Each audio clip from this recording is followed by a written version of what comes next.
Let's bring in Stephen DeNichilo with Federated Hermes. I hope I'm pronouncing that Hey, correctly. I know I got DeNichilo right, but I'm not sure about Hermes. Maybe you call it Hermes. All right, great.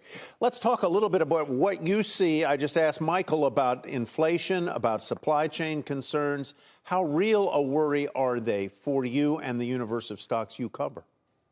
Sure, it's a great question. I mean, look, the overall market peaked in early September, and we've been grinding lower for the last 6 weeks as I think investors have been grappling with some difficult themes from the emergence of Delta, Fed tapering, sticky inflation, and these massive supply chain disruptions. And let's look at the Russell 2000 small cap index. While it's up 15% year to date, most of those gains are in the beginning of the year, and we've been essentially flat since February, highlighting how challenging the macro landscape has been this year. And now let's listen to the companies. Recently, you've had a parade of negative pre-announcements, from lawnmower shortages to chemical and auto shortages, not related to demand, but to supply chain logistical hurdles. Sherwin-Williams, a dividend aristocrat company, lowered guidance twice intra-quarter due to rising prices and raw material supply shortages. Tyler, I've just never seen this before. And the market is trying to shake that off for now. But as we head into EPS season and companies start to give their first takes on 2022 numbers, one has to think that management teams are going to give a conservative outlook, which could likely cause some additional short-term volatility. And you, Stephen, think we're actually setting up for a really strong 2022? I don't know, Kelly, if I'd say really strong. I mean, I think we're setting up for a decent 2022, given some structural positives that we have in the economy. When you look at inflation at 30-year highs and its freight costs, aluminum, rents, et cetera, you can't just look at that in a vacuum without saying that, number one, companies are still managing to report record profit margins.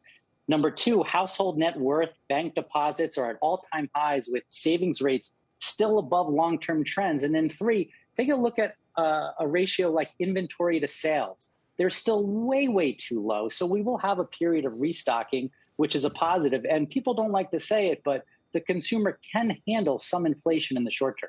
Let's talk about a couple of your stock picks that you'd like to mention. Two of them are in the logistics area. One is a more broad logistics company.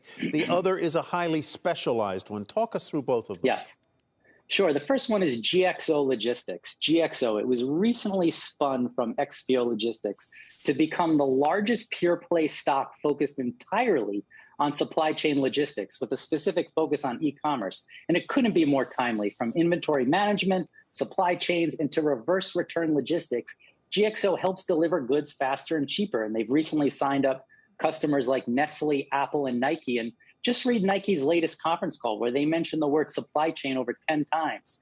And the difficulty of reverse logistics, and that's returns, is probably underappreciated. I have two sons. Their names are Luca and Tyler. Not named after you, Tyler, unfortunately, but recently they needed new sneakers. And instead of going to the store and hoping that they have the style and size, we ordered each of the boys 5 pairs each online. They come home, we try them on, and we return the ones that don't fit or they don't like.